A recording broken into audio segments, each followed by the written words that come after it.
Station, 630 KHOW. This is the Ross Kaminsky Show.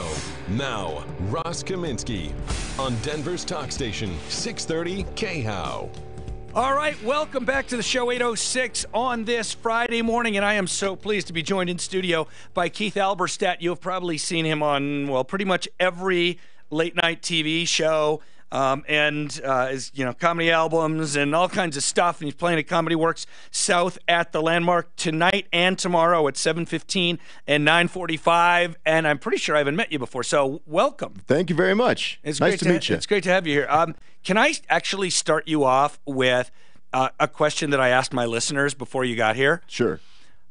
What of your personal possessions would you least want to share with anybody? And it came up because for Hanukkah, my wife, and I don't know why, she bought me a nose hair trimmer, and I came to my bathroom and I found there was a battery in it. I said, Kristen, did you put a battery in the nose hair trimmer? And she said, yeah, and I tried it out.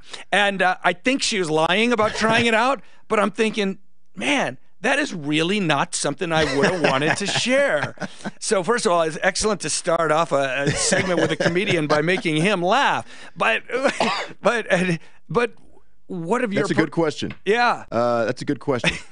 We live in New York, so apartments are so small, there's nothing that's not shared. That's a good question. I got to think about that. All right. I got to think about that. How about my coffee mug? Is it a special coffee mug? Well, it's my coffee mug. I don't know. I'm just shooting from the hip here. Uh-huh. That's right. I said I didn't want answers with toothbrushes or sex toys because those are too easy. But you know what? I used to live in New York, too. How is life in New York? It's different. I'm from Tennessee originally, so it's a huge difference. People don't care about stuff if it doesn't affect them personally, just what I've learned. Mm-hmm. Like, for example, I've got asthma. After one recent asthma attack, my own friend said, dude, you got to get that asthma under control. Get it under control. I'm not addicted to asthma. I don't know if you know how this works. People take themselves very seriously in New York. I was at a restaurant, heard a guy at the table next to mine ask the waiter, he said, excuse me, of all your wines, which one is most robust? I turned and said, sir, we are all impressed. We are also all at Applebee's. There's a tricycle on the wall. Take that down a notch. Apartments are small. Apartments are very small in New York, and the walls are very thin. My wife and I, we wait until our neighbor isn't home, and then we place Amazon orders on his Alexa. That's how you do it. You save a ton of money doing it that way. That's fantastic. I love that idea. Do you live in Manhattan? No, we live in Astoria, Queens. Okay. Yeah. Yeah. Are you close to the Met Stadium or where the tennis City is? Field? Pretty close. A short subway ride. You're coughing a lot. I hope you feel all right. I'm fighting this cold, and it's going to be okay in a couple of days. Uh-huh. It just, I just got it, so. You'll be all right. Denver's such a healthy place. You're going to start feeling better really fast.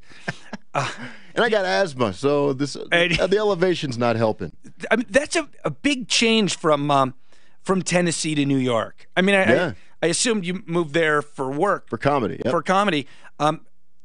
Do you love New York? Like, if there was a good comedy scene, you felt like you could do as much professionally living in Tennessee, would you prefer to live in Tennessee, or do you dig New York?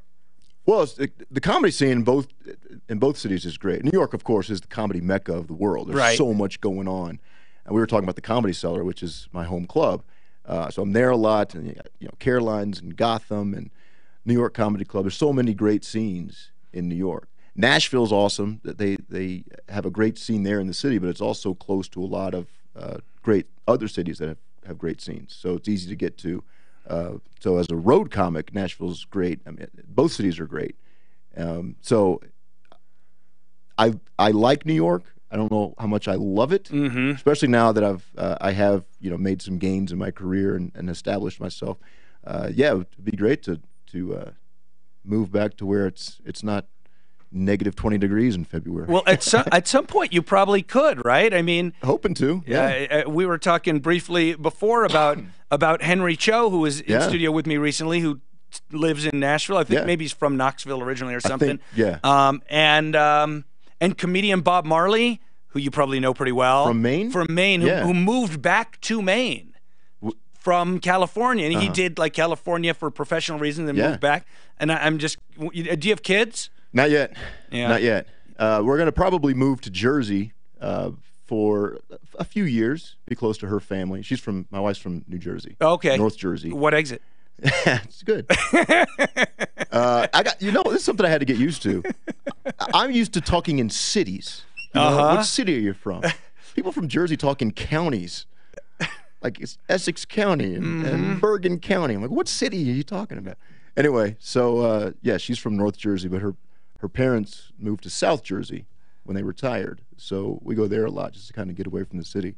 And we're looking at various cities / counties in Jersey. But eventually I really want to, I'd love to move back to Tennessee. Parts of Jersey are beautiful and parts are the ugliest places in America. I say it all the time. You're right. That's true. But I say Jersey gets a bad rap. And a lot of people there like that because, it keeps people away. But there are a lot of great parts of Jersey. Leslie is the towns that she's got family in and that we're looking at are great.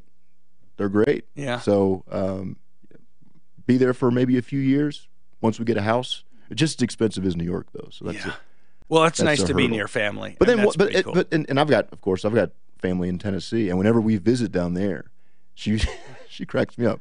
One time she's looking around and we're passing nothing but trees, and it's dark, and we're going out to my dad's place, which is 20 miles out of Nashville, and deer and wild turkey, and she said, "Wow, it's like Jurassic Park around here." So she loves it.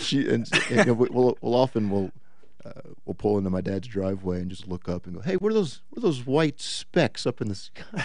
Oh, those are stars. I heard so many good things." It's just a different world. It is. It really. And I was born in Manhattan. Is that right? Moved all over the place. Actually, it reminds me of something that I wanted to ask you about. And if you're just joining us, my special guest is Keith Alberstadt, who is playing tonight and tomorrow night at Comedy Works South at the Landmark at 7:15 and 9:45. You can go over to comedyworks.com to get your tickets. And the reason that spurred something in my mind when I said I moved around a lot is because my parents were in the military. Oh, nice. And I read Thank your parents. You have done a bunch of trips to war zones to entertain our troops. Yeah, domestic sites and war zones.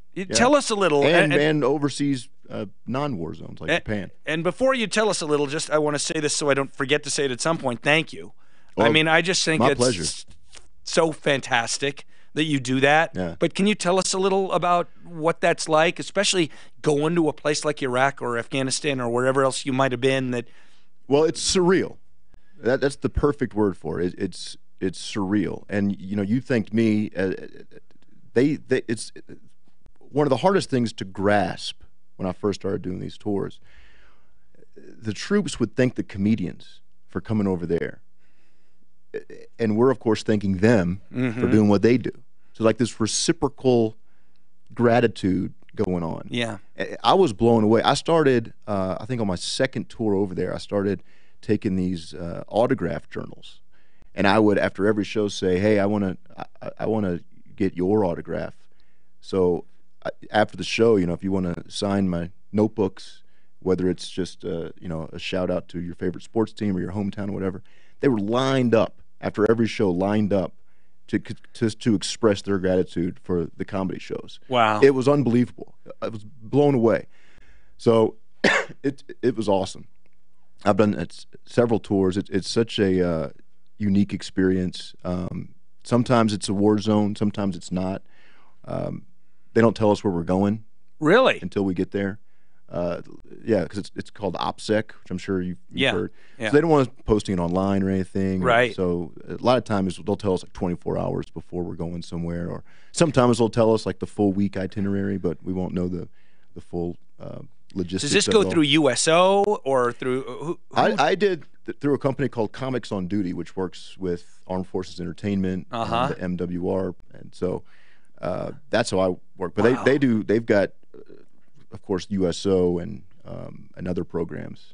So it's like USO. So normally, if let's say you're in well, wherever you are, how many other comedians are with you, or how many other entertainers who are maybe not comedians? Like, what does one of those shows look like? Well, the shows that I've done is just comedy. Okay. But they've got entertainers for everything. Uh-huh. Rock stars, musicians, random celebrities, famous comedians. The shows that I've done, it's just a lineup of usually about 4 comedians. And we'll do about 20 minutes each and call it a night. Yeah. Shake some hands, sign some autographs, take some pictures, and it's just it's awesome. Then hop on the Black Hawk and go to the next base. Really? It's pretty wild. Wow. And each tour is different. One tour I did, we would go to mostly the main FOBs, forward operating base. And then sometimes it was PBs, patrol base, which are smaller and more remote. And so talk about gratitude. Like they don't get anything. Yeah. Because especially when the celebrity-based USO tours, they're going to the big, Kandahar and Al-Assad sort of air bases, and the PBs don't get anything. Right. So when they get shows, whether it's musicians or comics or whoever, it's like the Super Bowl, and it could be pretty wild. I mean, they're remote. You got to wear Kevlar and Black Hawks, and you're flying in a Black Hawk next to a gunner into a. You ever feel worried, or is it more just like this is super cool? Both. Yeah. There's some worrisome moments. There are some mortar attacks. Wow. Really? Oh yeah. We did a show and we were hopping on a Black Hawk, and one of the soldiers asked, where we're going. Where's the next show? And we said Fob Falcon, and there's a group of soldiers started laughing. And oh, you're going to Mortaritaville, are you? They called it Mortaritaville. So it gets mortared all the time. And sure enough, after the show, that was my first experience with a mortar attack. It was right after the show. It was like, it couldn't have been more than 10 minutes after we were done. A mortar came in, and we were given the order to just bunker, and we all had to. One of the surreal,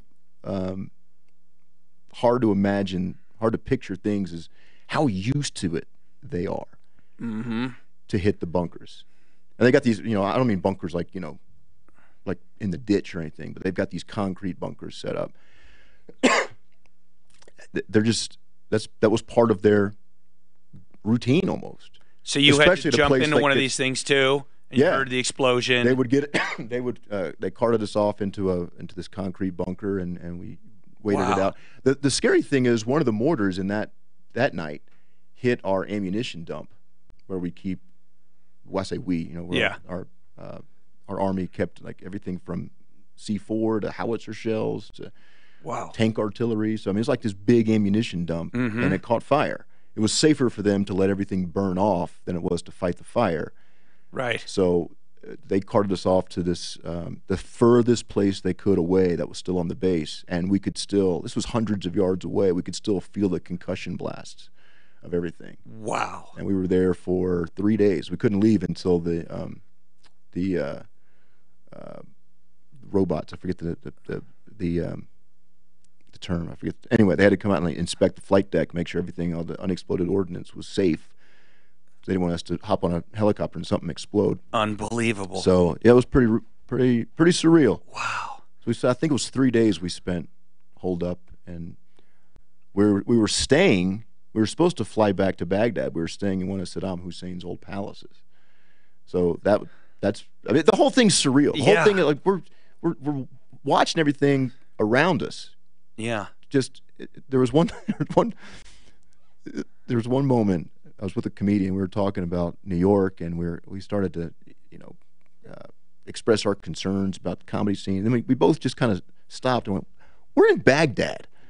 We're in a palace that Saddam Hussein owned and that we now control. Like, this is a pretty unbelievable, surreal experience. It's just hard to put your finger on until you actually go over there and see it and do it." Wow. So when you're doing those shows that almost all of your audience is like guys between 18 and 25. Whereas if you go to Comedy Cellar or Comedy Works here in Denver, the audience will be men and women, probably an average age, quite a bit older than the average age over there. Do you do the same sets, or do you kind of tailor your comedy more towards knowing, like, my audience is a 20-year-old guy? Well, my material is I've got a broad base that hits everybody. I'm sarcastic by nature, so I think everybody can rally around that. Yeah. So it's not really age specific. But one thing that they told us when I first started doing these military tours was they want to take their mind off of where they are. So don't talk about the war. Don't talk about politics. This is when Bush was in office. Don't talk about anything. Just do your normal routine from home. And that's what we did for the most part. And then once we got, you could do innocuous stuff like, the food and the DFAC.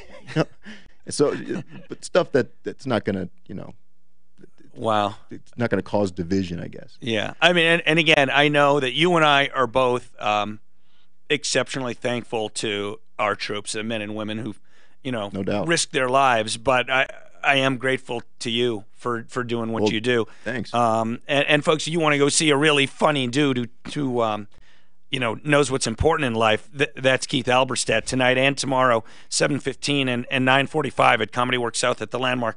I got about 90 seconds left. Why don't we end with something funny? Tell us something like going on with your wife maybe that we need to know about. Well, I'll tell you this before I finish with the joke. Yeah. Speaking of the Comedy Works, yeah. This is without a doubt one of the best clubs in the country. Yeah. So if you've been there, you probably know that. Yeah. Even without comparing it to other clubs, if you haven't been there, you got to go. It's an awesome club. I agree. I go a lot, and I'll tell you, it's great. I'll tell you this about my wife. We disagree on what a coupon is. I realized not too long ago. She said, "I have to go to the grocery store." I said, "Why?" "We went yesterday." She said, "Yeah, but today is free pineapple day. You spend $25, you get a free pineapple." Like, oh, it sounds like $25 pineapple day. I got a crazy idea. Why don't you just buy a pineapple? Save us $23.75. First of all, I completely believe that story. It's true. I believe that story is true. Who won? I did. You did? I did. She went and bought a pineapple? Well, no, we just didn't get more groceries. Producer Shannon said the store won. All right, Keith. Thanks so much for being here. Thanks for having me. I hope you feel better. Thanks very much. Thanks for what you do for the troops. Absolutely. Everybody go buy some tickets to see Keith tonight or tomorrow, 7:15, 9:45, Comedy Works South at the Landmark. I mentioned Keith's been on every late night show. He's done some writing for Saturday Night Live, all kinds of stuff. And I spend a lot of time talking about our troops because it's important to me. So we didn't do maybe as many jokes as we might have. But I'm telling you, you want to go enjoy yourself tonight or tomorrow. Thanks so much for being here, Keith. Thanks for having me. We'll be right back with, what we're going to be back with? Black holes and tuning forks. Yes, some physics next on The Ross Kaminsky Show. This report is sponsored by Farmers Insurance. We are farmers. Bum, bum, bum, bum, bum, bum. Sunshine making it tough if you're traveling eastbound this morning out in the foothills. CDOT set up a safety closure eastbound 70 temporary.